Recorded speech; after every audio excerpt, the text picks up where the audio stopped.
All right. Well, good morning, everyone. I think we'll go ahead and get started. So thank you so much for joining us bright and early this morning at this joint presentation between the Michael J. Fox Foundation and Abcam, where we will be presenting to you on the biomarkers of neuroinflammation and Parkinson's disease.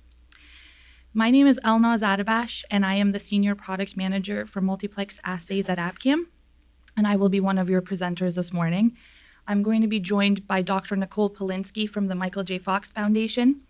She is the Associate Director of Research Programs at MJFF.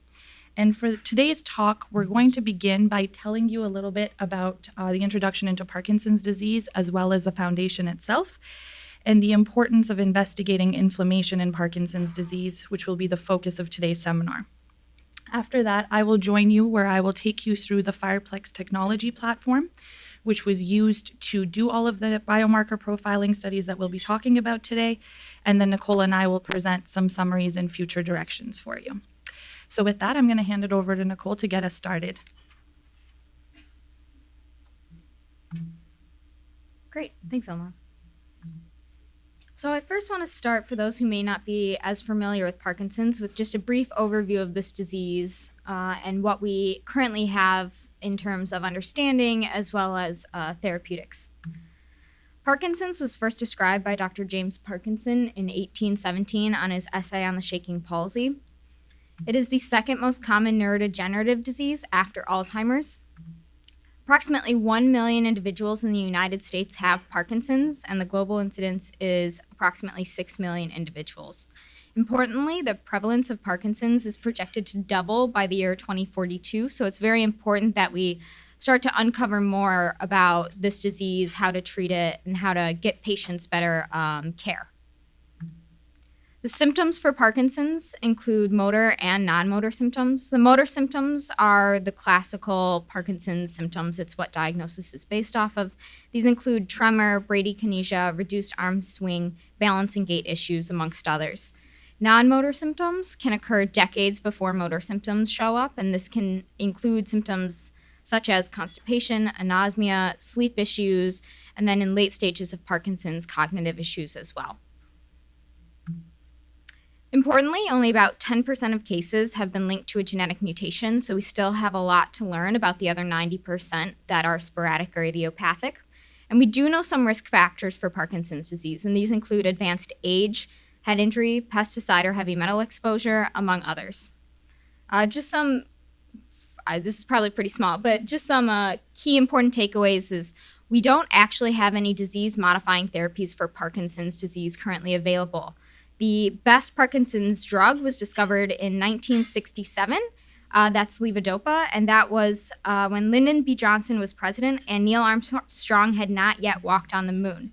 So although that's a really good drug for patients, it really helps them with their motor symptoms and some other symptoms. We have a long way to go, and we're really trying to make progress on that front.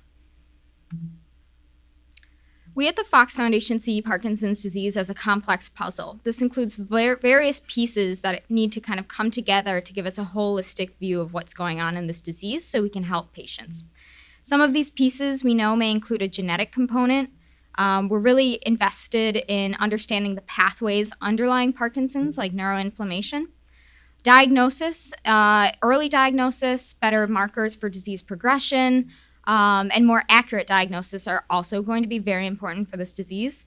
And then clinical experience, both having patients involved in clinical trials and getting patients better treatments is very important. And then we have all of these other pieces that we have still yet to uncover and tease out to get a very good understanding of what's going on. At the Fox Foundation, we believe progress requires funding and field-wide coordination. So we work across various spectrums at the foundation. We have investment in patient cohorts, enrolling patients to provide either biosamples or participate in clinical trials, things along those lines, because it's really the patient involvement and cooperation with us that's going to move this dial forward. We also have initiatives in research tools. So we've found that it can cost a lot of money and a lot of time for researchers to make the tools they need for their experiments. And if we have tools ready-made for them, we can really move progress faster. We have a lot of work understanding the biology of Parkinson's disease be that what's going on in idiopathic Parkinson's, in pathways that may be implicated, as well as in the genetic forms of Parkinson's disease and the risk factors we've identified. Biomarkers, which is kind of the key to this talk, will be very important for Parkinson's disease research. It'll help us not only diagnose the disease better, but maybe earlier so we can start interventions sooner. It can help us monitor disease progression, which may shorten clinical trials and kind of find the diamonds in the rough that we may be overlooking now. And then therapies. The foundation is very involved in getting better therapies for symptomatic motor symptoms, non-motor symptoms, and trying to uncover some disease-modifying therapies for patients as well. And across all of these different areas, we have crosstalk between the different groups, and we really find that accountability, collaboration, diverse expertise, open access resources, and validation and replication are so important, and it's what's really going to move the dial. So just a little bit of information on the foundation. The Michael J. Fox Foundation is the world's largest nonprofit funder of Parkinson's disease research, and our mission is to accelerate the development of improved therapies and ultimately a cure for Parkinson's disease today. And our ultimate goal is to go out of business because we've met that goal. Our stats, we are a public charity that was founded in the year 2000 by the actor Michael J. Fox. We have more than 93,000 donors last year and over $800 million in research programs funded to date. We have more than 700 active grants in our current portfolio, and we fund where the science takes us, with 1/3 of our funded projects with researchers outside of the United States. And we fund across the spectrum. We fund academia, industry, biotech companies, all groups that will help this understanding. Our research priorities fall into 3 different buckets. We're invested in looking at symptomatic treatments for motor and non-motor symptoms, as well as emerging targets. Disease modifying by looking at the genetic underpinnings of Parkinson's disease, proteins that we know go awry in this disease, and also emerging targets like inflammation. And field-wide challenges by addressing the need for better biomarkers, clinical trial recruitment, research tools, and we also have a small public policy and advocacy arm to voice patients' needs on Washington, D.C.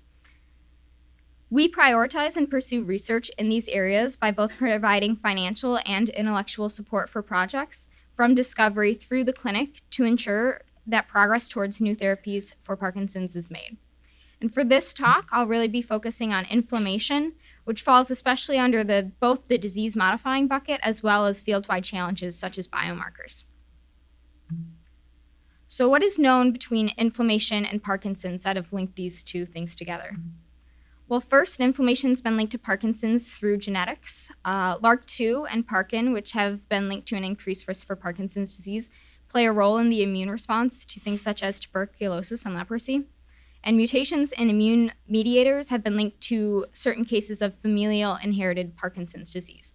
So through genetics, we're starting to understand that inflammation may play a role either on its own or in collaboration and synergy with some of these other mutations that patients may have. We've also linked inflammation to Parkinson's through epidemiology studies. There have been reports that chronic use of select anti-inflammatory medicines have been associated with a reduced risk for a secondary Parkinson's diagnosis. We've linked inflammation to Parkinson's through pathology studies as well. We see an increased presence of activated microglia and cytokines in post-mortem Parkinson's brains and CSF. And we see that inflammation is linked to Parkinson's disease through animal model studies as well, with various Parkinson's models having a neuroinflammatory component. And if you interfere in that inflammatory process, you can reduce degeneration as well.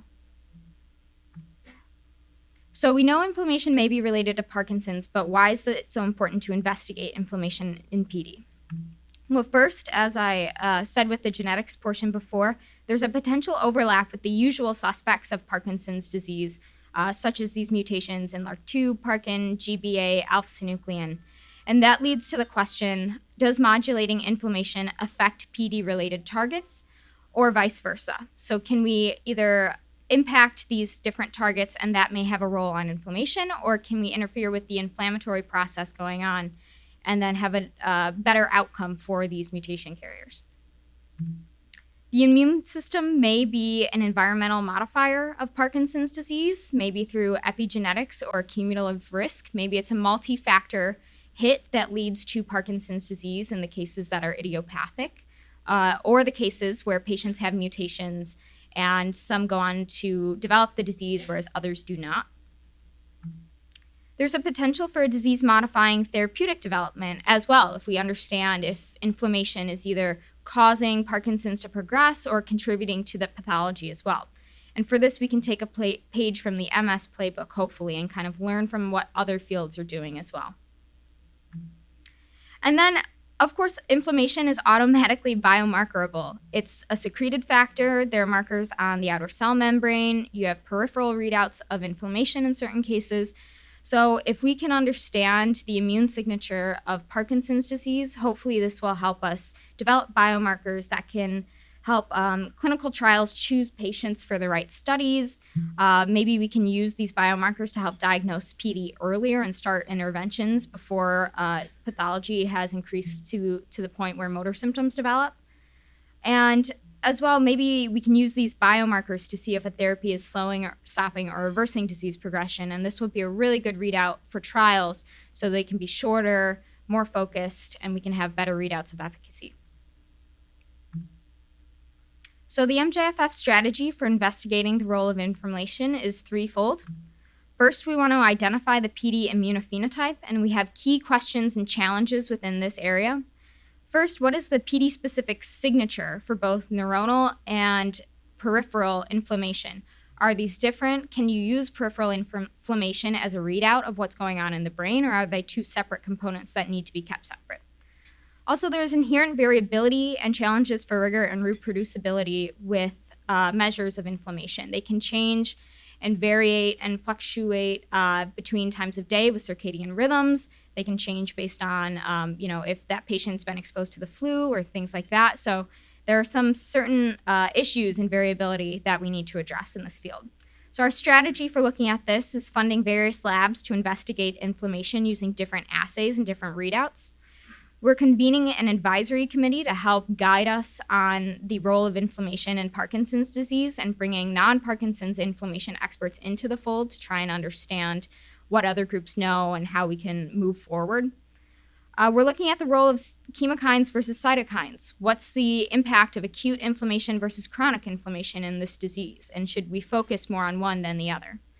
And finally, leveraging information, methods, and tools from other fields like the MS field to try and piggyback off on what is learned and what tools they have so we're not starting from scratch. Second, we're looking at inflammation biomarkers, and the key questions and challenges here are issues in translatability. If you're looking at animal models, the immune signature is very different than in patients in a lot of cases. Models are kept very isolated, microbiome is different, things like that. So really understanding how to move between species and how to understand what's going on and how you can interrogate these pathways. There's also a possibility that you may need to optimize new collection protocols based on what your readouts are. Are banked blood samples going to be the best if they're frozen, or do you need fresh collections, things like that? And we need to look at the possibility of developing companion biomarkers and integration of validation to see maybe how readouts of inflammation can be used with other readouts for Parkinson's to kind of get a more holistic look and a better feel for what's going on. And our strategy here is we launched a focused inflammation biomarkers RFA in 2017 as a call out to try and get groups to come to us with their ideas. We fund human biospecimen sample collections as well as cohort studies to try and bank samples to use in the future. And if we do need special collections, we will also do that as well. We prioritize companion biomarkers looking at inflammation in aging, phenoconversion, and microbiome studies, as these may all be very important in Parkinson's disease. And finally, we also have a lot of non-funding initiatives going on. So the questions and challenges we're addressing here are how can we leverage lessons learned and best practices from other disease areas, and how can that relate to Parkinson's disease as well? And then also developing quality imaging tracers and tools for inflammation that are lacking or not standard in the field right now. So our strategy here is to leverage knowledge sharing across disease areas to try and learn from each other. We're initiating consortia with other foundations to address broad field-wide challenges, such as the need for better tools or imaging markers. And we're generating new tools and curating information for animal models to help the community learn about what is known, and where to start when looking at this pathway. So our strategy is focused on implementing a strategic funding plan across targets, biomarkers, and therapeutic development by working with various groups to address these key questions and challenges. And important for today's talk is focusing on these two areas within identifying a PD immunophenotype and inflammation biomarkers, where we're working with Abcam to both, as funding their lab as one of our various labs to look at inflammation using different assays, as well as using our patient biospecimens that we've collected through our cohort studies to kind of move the dial forward and get the tools in the hands of the investigators. And with that, I will pass it over to Anlas to go over our assay. Thank you, Nicole. To begin with, I'm going to tell you a little bit about the FirePlex technology platform, which we use to do all of these biomarker studies, and then I'll take you through the experimental design and then the results. So the FirePlex technology platform was developed approximately 10 years ago at MIT, and it's based on the optical liquid stamping of hydrogel particles. And when this platform was created, it was specifically designed to be a multiplex platform for doing biomarker discovery and verification studies. And the platform as it stands now is designed to allow you to do multiplex detection of both microRNA and protein biomarkers directly from either tissues or biofluid samples without doing any sample processing or RNA isolation or anything like that up front. And the most important aspect of the platform is that it requires very small inputs of both biofluid and tissue samples. So it's very well designed for studies where you have limited samples and you're splitting it over multiple studies and you really need to get as much information out of it as you can. So the core of the FirePlex technology are these particles that you see here. And the particles themselves are these rod-shaped porous platforms that we use to do all of our analyte detection. The particles have 3 functional regions that are separated by 2 spacer regions, and I'm going to take you through the architecture of the particles just to explain how do we do our multiplexing and our analyte detection. So on either end of the particle, indicated in this slide in gray, we have the coding regions, and within these coding regions, we include different levels of yellow fluorescent dyes that allow us to do our barcoding and multiplex detection. In each batch of particles that we generate, we can look at up to 70 unique analytes because we can generate 70 unique code combinations. The center region of the particles, which is indicated here in red, is the analyte detection region. So for the microRNA platform, we conjugate DNA probes against the microRNA of interest. And for the immunoassay platform, we conjugate capture antibodies against the protein analyte of interest. Now, the particles themselves have several advantages over other bead-based assays based on the design and architecture that we use.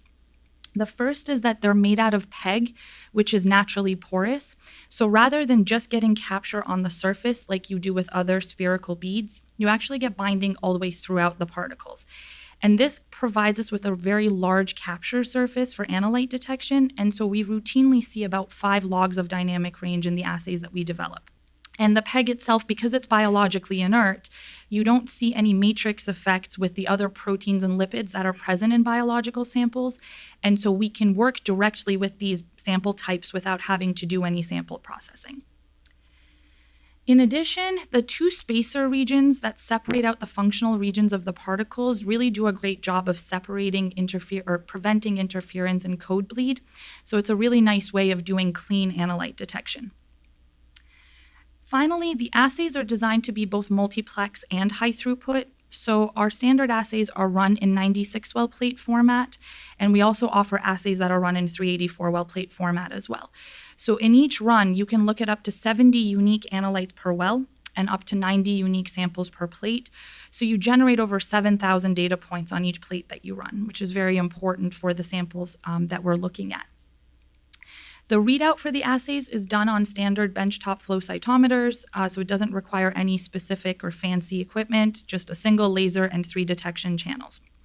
And then all of the data analysis is done with our integrated analysis workbench software. So to show you what that looks like, when the raw data comes off of the flow cytometer, we plug it into our software, of which I'm showing you a screenshot here. And the software does all of the upfront data analysis. So all of the particle decoding, analyte quantitation, statistical analysis, all of the case versus control comparisons, the patient groupings, all of that can be done within the software itself. The software is completely free and it runs on Java, so it can be run on as many computers as is needed. And all of the data analysis that I'm going to take you through was done using our software.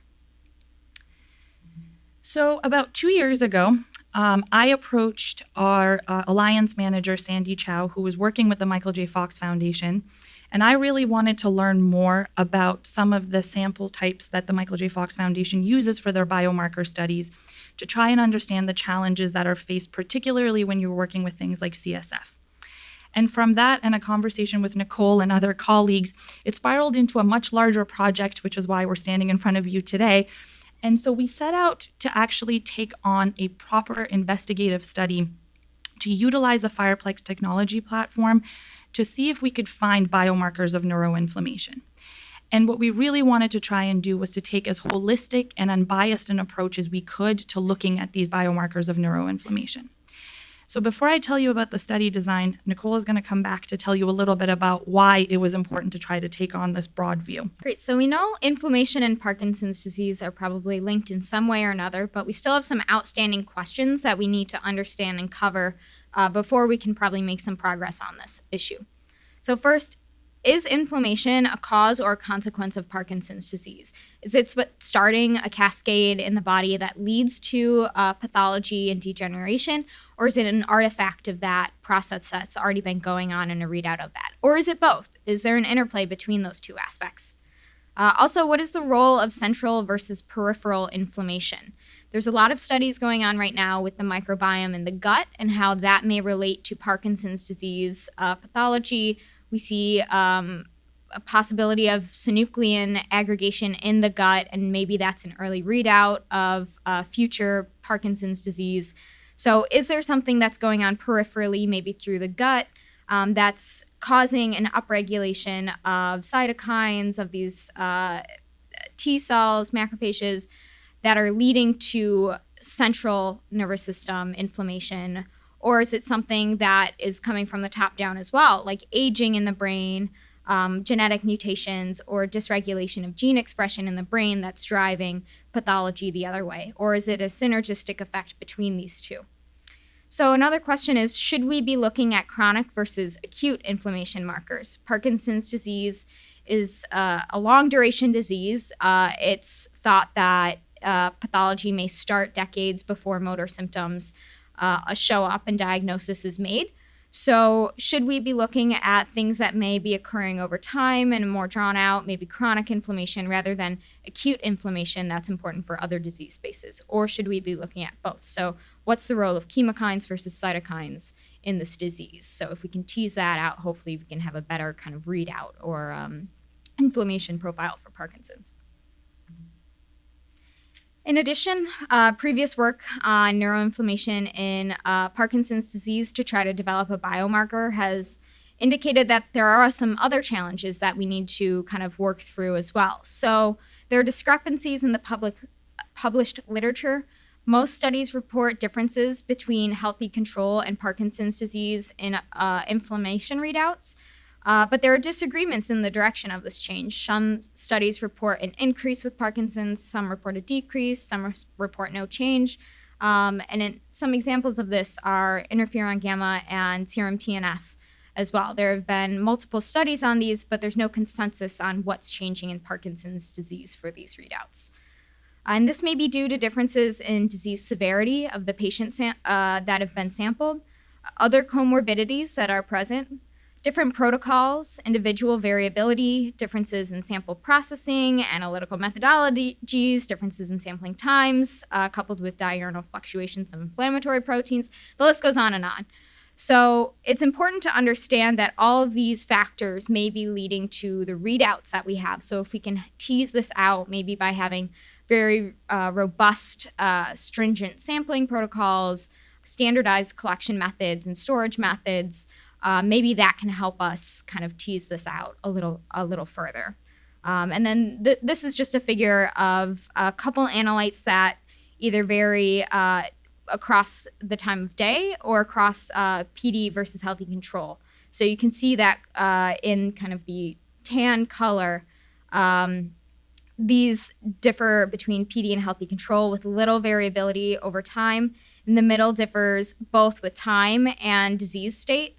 And then in blue, these vary across time, but not necessarily PD and healthy control. So some of these changes may be masking any of the effects that we may be able to see. So we started working to try and uncover some of these variables by controlling them, and hopefully this can lead to uncovering the immunophenotype of Parkinson's disease by minimizing these background noise.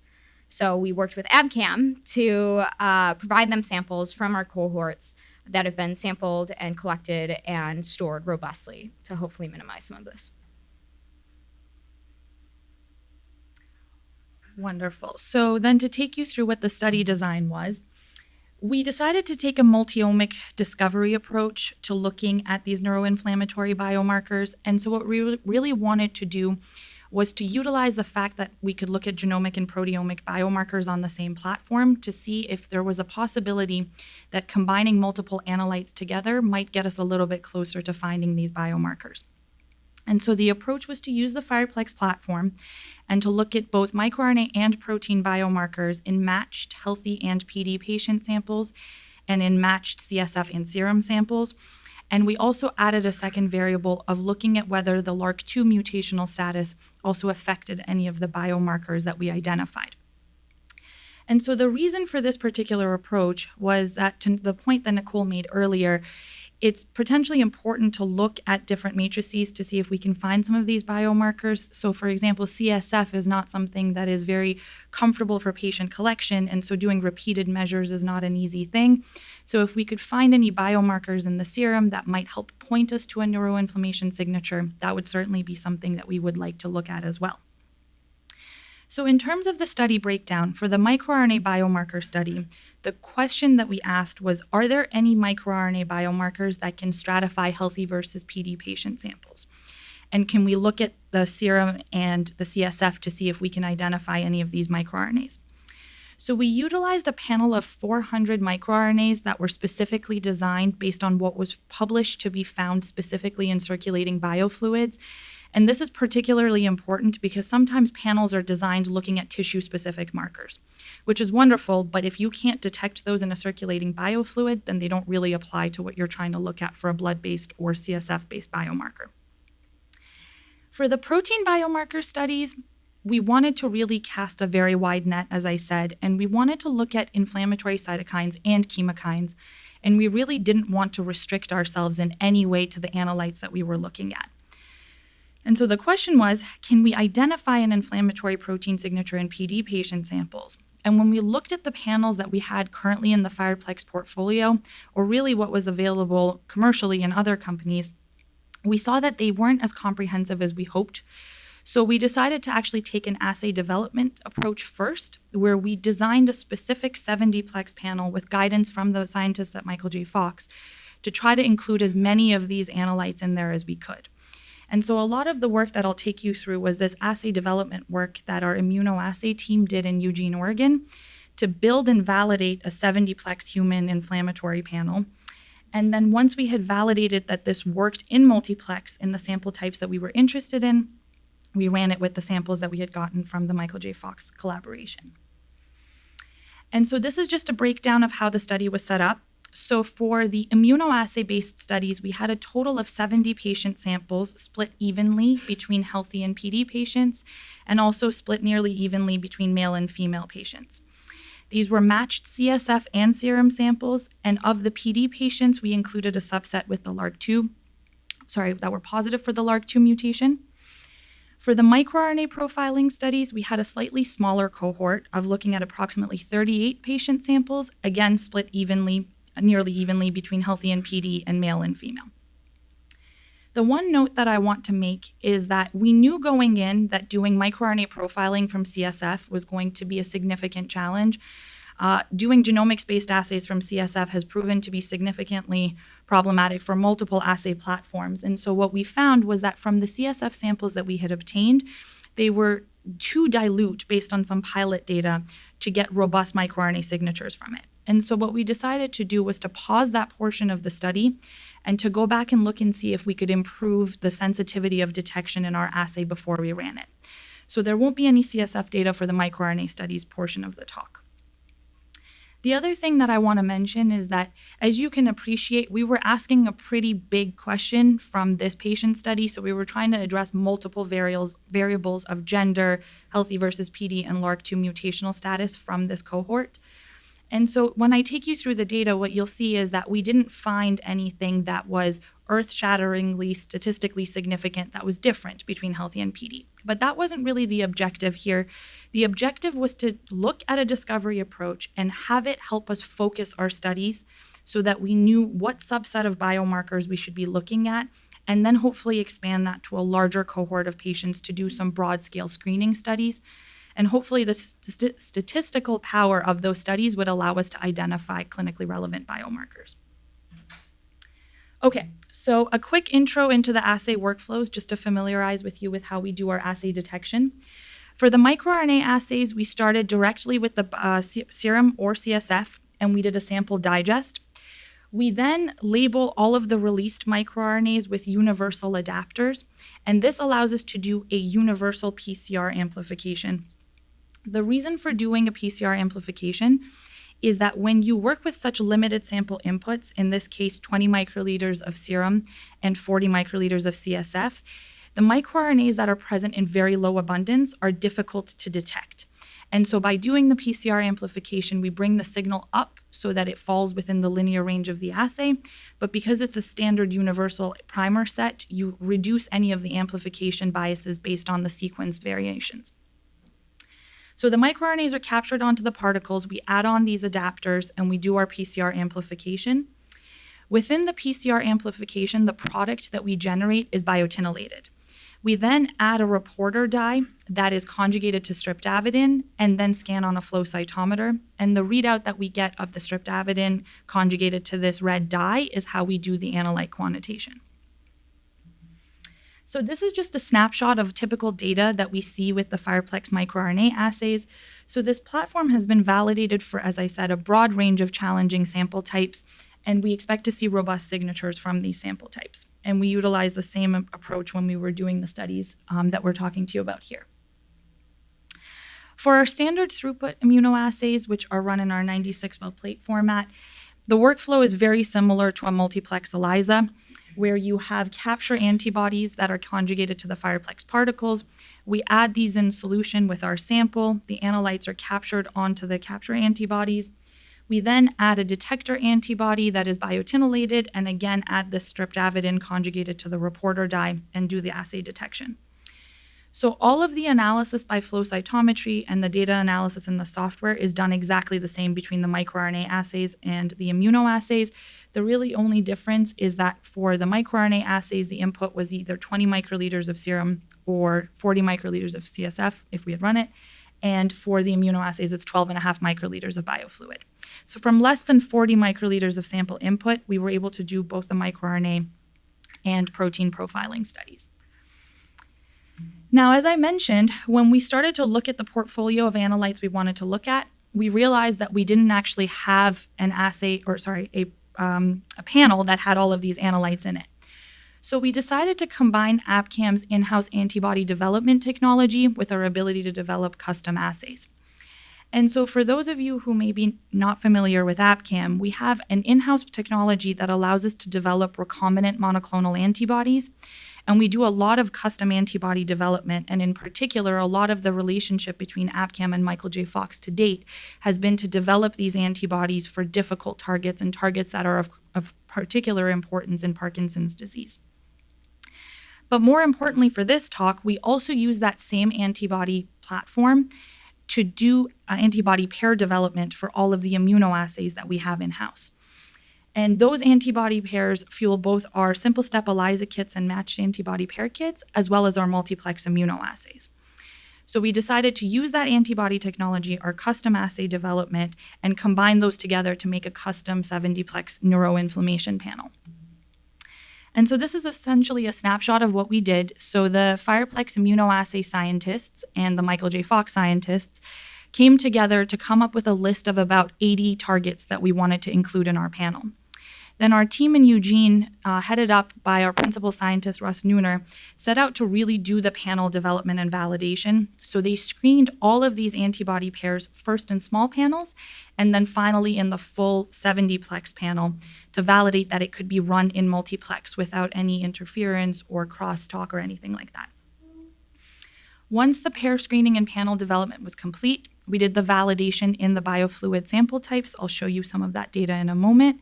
And then when they were ready to go, we ran the samples that we had obtained from the foundation.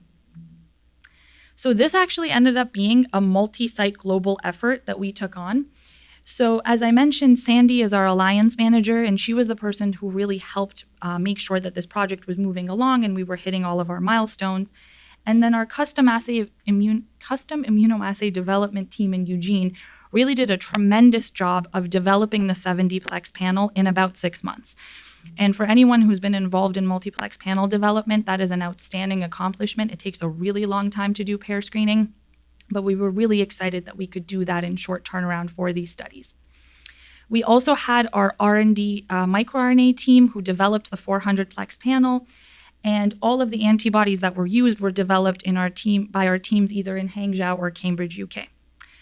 So once all the assays were built, they were sent to the FirePlex service lab in Boston, that is headed up by one of our very talented colleagues, Mike Tackett. And his team then ran all of the samples that were provided by Michael J. Fox on the microRNA and protein panels. And of course, there was a huge amount of input from the team at Michael J. Fox as well. So Nicole and Tarina and Anna really helped inform a lot of the panel design. And then we had studies from Italy and Illinois that supported the biofluid sample types that we used. So just to show you a little bit of the performance data for the 70-plex panel, when we developed this, what we wanted to ensure was that we were seeing sensitive detection of all of the analytes, we weren't seeing crosstalk between the antibody pairs, and that we were retaining the dynamic range that we needed because we knew that some of these analytes were going to be present at fairly low concentrations.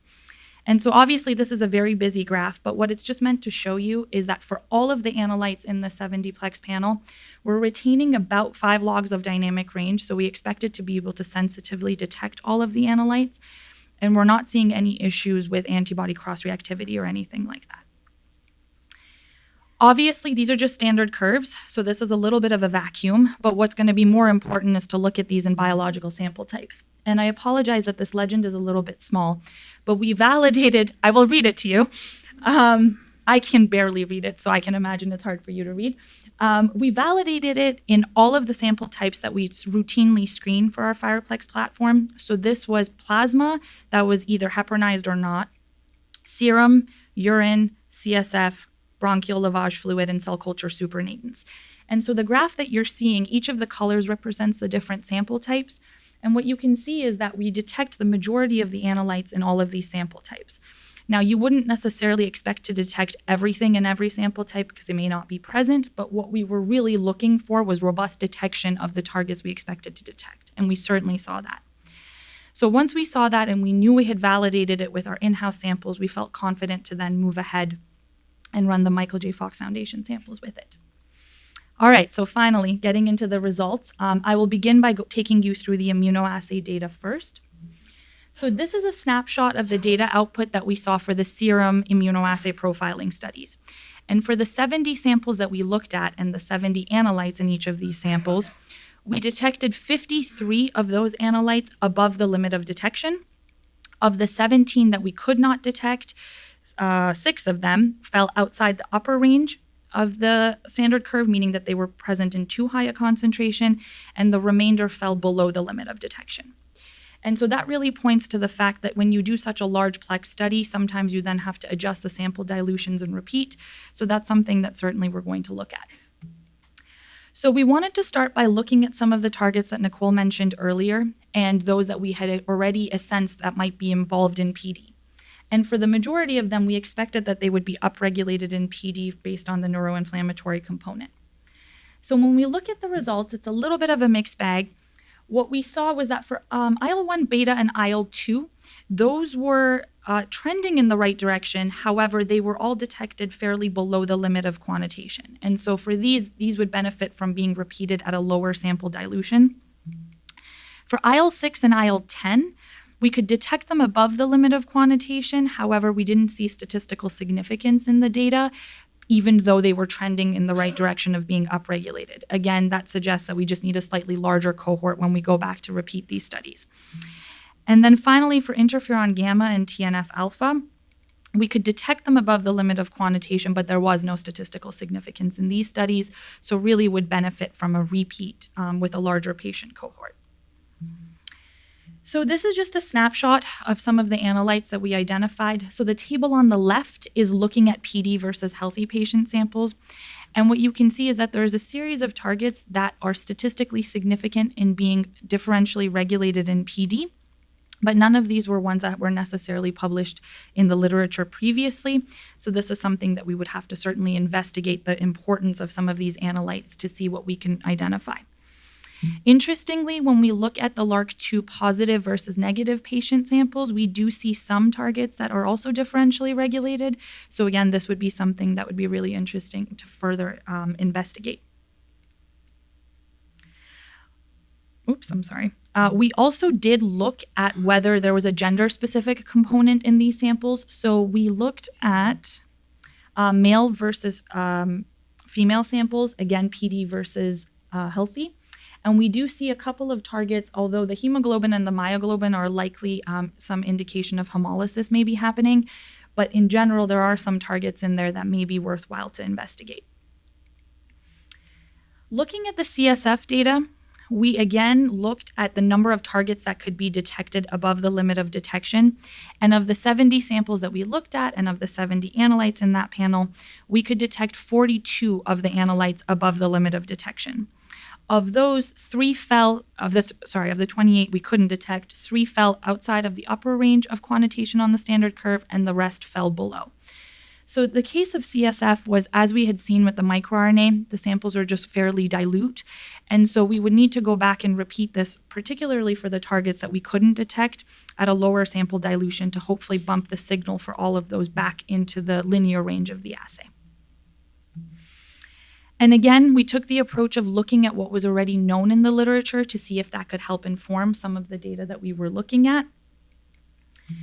And what we found was similarly to what we had seen with the serum data, the IL-1 beta, interferon gamma, and TNF alpha are not present in the linear range of the assay. We couldn't quantify them. And so this would really bear repeating at that lower sample dilution that I mentioned.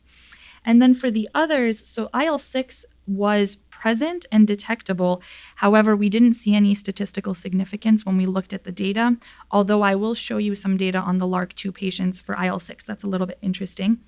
And then the PGE2 and osteopontin weren't included in this initial panel design, so we can certainly go back and include those in future panel designs as well. So looking at the PD versus healthy patients, we didn't identify any targets in CSF that were statistically significant in being differentially regulated. But there are some really interesting targets that jump out in the LRRK2 positive patient samples, particularly the IL-6, as well as some of these other interleukins. And so given that there was only 10 patient samples that we looked at between the LRRK2 positive and negative patients, this would be something that would be really interesting to further investigate with these larger patient cohorts. So I'm excited to see what may come of that. And it is encouraging to see that it is upregulated in the LRRK2 positive patient samples for IL-6, which is what we expected. And then looking at the CSF data, male versus female samples, we do identify these targets of IL-8 and liver fat B. So I'm not sure what the clinical significance of this would be and whether potentially in CSF there is a potential for a gender-specific signature, but this would be something that we would certainly need to investigate further. And again, this was really an objective of trying to look at all of these analytes to see if we could refine that panel down to a smaller set of targets so that we could do these larger scale patient studies and get some usable data from it. And then very quickly looking at the microRNA data, as I mentioned, we solely focused on the serum for these studies. So for the 36 samples that we looked at, 110 out of the 405 microRNAs that were present in the samples could be detected at a mean fluorescence intensity above 1.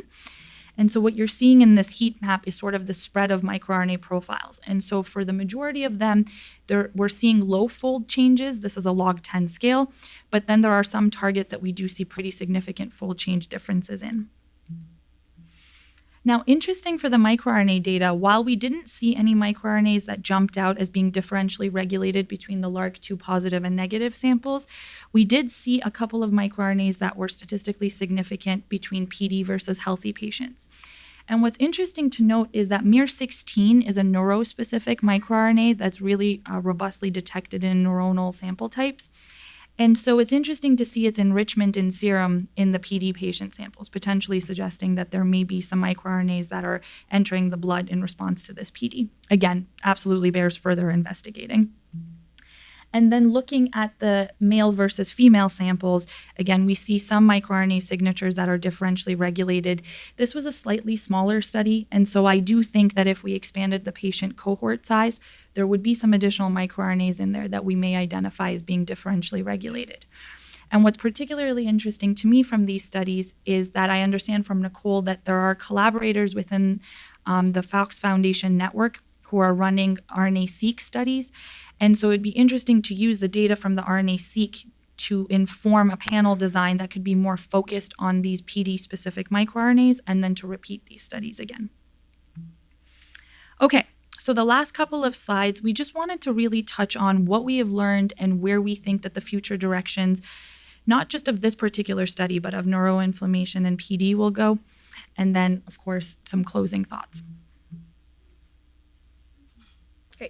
So just to recap the landscape of neuroinflammation and PD, we have improved tools, patient cohorts, and data sets that strongly implicate a role for neuroinflammation in Parkinson's disease.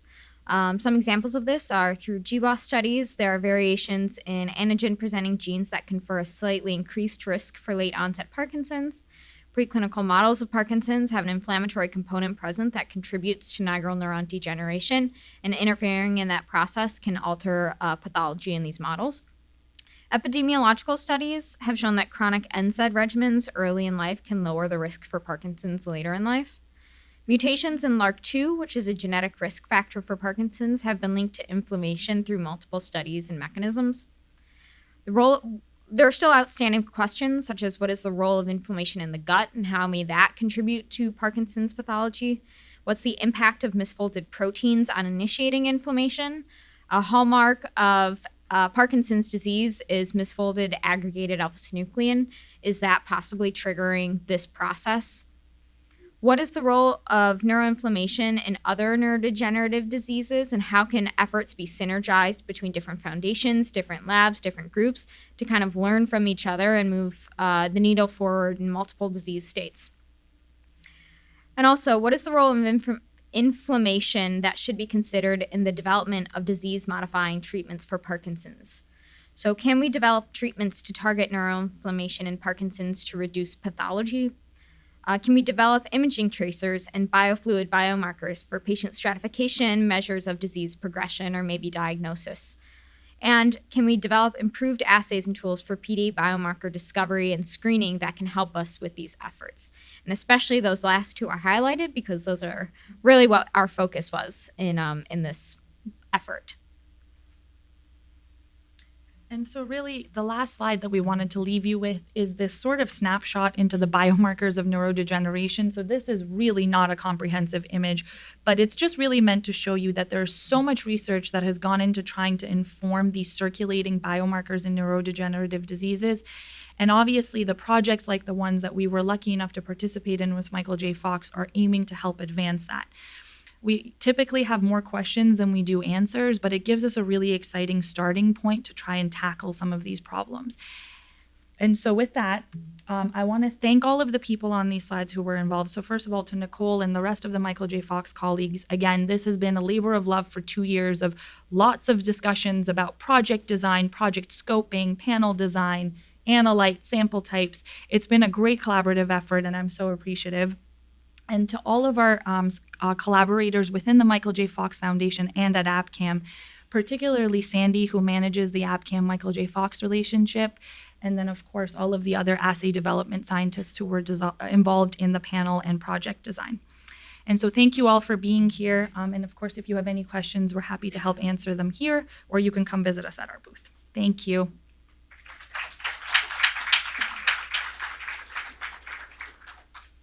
Are there any questions? Yes. Look at correlation between the CSF and serum samples. That's an excellent question. So the question was whether we looked at the correlation between CSF and serum samples. We did not. That's something that we can certainly go back and look at. Yeah. Because that, to your point, one of the questions that we asked is, do you see an enrichment in some of these biomarkers from either CSF into serum or vice versa in disease progression? Yeah. Yes. So you've done a lot of work with protein and RNA. How about lipids? For example, how about prostaglandins? It's so well established and helps to evaporate in Parkinson. And this field is so unexplored. And maybe you will get some better biomarkers. So I'm very interested in having these tools to analyze prostaglandin profiles. Absolutely. So the question was whether, in addition to the genomic and proteomic biomarkers, we've also looked at lipids that are obviously implicated in PD. So at the moment, we don't have a way of looking at prostaglandins or other lipids on the FirePlex platform. However, within our portfolio at Abcam, we do have assays that look at that. And so one of the future directions that we are exploring is whether we can bring in other assay platforms to inform this, or if we can do some finagling of assay development to somehow look at lipids on the particles. So it's definitely part of the things that we'd like to investigate, certainly, yes. I think there was another question maybe in the back. Or I just answered it. Yes. So I know that you've developed this for human studies, but there's so many amazing transgenic mouse models that can be evaluated. Absolutely. Are you planning to make a multiplex system that can evaluate differences in treated and untreated mice? That's an excellent question as well. So the question was, all of the data that we took you through and all of the panel development was done for human samples and human analytes. And so the question was whether we plan to do the same for mouse samples. So actually the mouse 70-plex cytokine discovery panel just completed assay development last week. One of our assay development scientists is in the back. Actually, she was telling me about it yesterday. So that will be probably ready to go in about a month's time. And then we would be able to apply it to those studies, certainly. Yeah. Yes. I have a question about your agenda. Please. Yes, of course. Because you talk about, I mean, the dynamic range is really impressive. You showed that in the figure. But it says that it's relative to other platforms. But So that's a good question. The question is related to something that's in the FirePlex literature looking at the dynamic range of the assays. So what we did is the dynamic range, for example, in the standard curves that I showed you is just the performance within our own assay. What we did is we looked at the published sensitivities and published dynamic ranges for other bead-based assays, comparing them to FirePlex. And so what you're looking at is a data sheet versus data sheet comparison, and essentially looking at the number of targets that we can either more sensitively detect or have a broader dynamic range in our portfolio versus on the other bead-based providers. And I can take you through more of that if you'd like. Yeah. does the multiplexing increase the sensitivity for any individual one? That's an excellent question. So the question was whether the multiplexing decreases the sensitivity. So as a part of the 70-plex panel development, that was one of the first questions that we asked because we knew we were working with fairly dilute samples or we needed them to be as sensitive as possible. So the assay development team actually started by building 8 smaller plex panels that they then tested the performance of and started to piece together in these modular entities.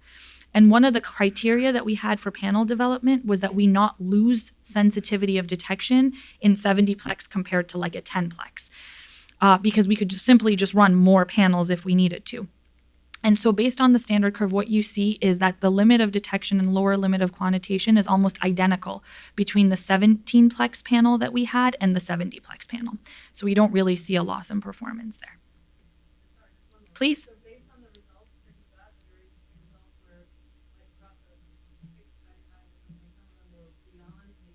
Yeah. So based on that kind of first pass result, did you ever subdivide panels? So that you then have your high dilution panel or your low? Right. So the question is related to the analytes that for serum and CSF fell outside of the upper range of the standard curve, which honestly, I don't think many of us were expecting. Do we plan on rebuilding the panels and splitting them out? And absolutely yes. So one of the other panel development criteria that we employed is a 70-plex panel is only useful if you can do a single dilution and detect everything. And so the strict criteria we had was that everything had to be dilution matched, and these were all run at 1:4. What we knew, though, was that we'd run these studies and then we would have to dilution adjust. So the goal is to go back and split that panel out for the targets that fall outside the upper limit of quantitation, split them out and do higher sample dilutions. And for everything else that fell below the limit of quantitation, split those also out and then do lower dilutions for those. But the good news is that you can still start with one input and do the serial dilution, so you're still not going to use way more sample than you would. So yes, that's going to be in phase 2 of these studies. Any other questions? Awesome. Well, thank you all again for being here, and thank you, Nicole.